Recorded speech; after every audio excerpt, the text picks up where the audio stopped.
It was just wonderful of God to give to Teresa such a great patron saint in St. Joseph. Now here we are in the 21st century, and we're very accustomed to being devoted to St. Joseph, but it hasn't always been so in the life of the Church. In the early years of the Church, the martyrs were the great heroes, the apostles, of course, Our Lady. It took a while for the silent St. Joseph to come forward. And in fact, what God is doing in Teresa of Avila's soul is to bring him forward really for the first time in the history of the Church. It's not till 100 years later that we start to see the feast day of St. Joseph celebrated as a solemnity with sermons dedicated to St. Joseph and devotions to St. Joseph spreading. So what's happening right here in Avila has affected us down to this day. We need to take out of our mind whatever plaster images of St. Joseph with pastels and silly-looking lilies in his hands. These are fine things to remind us how gentle he was.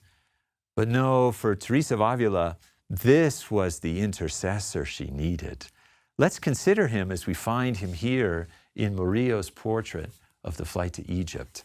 He's manly and capable, an adventurer, taking the Holy Family off on a journey, not knowing when he'll come back. And let's listen to Teresa's own words.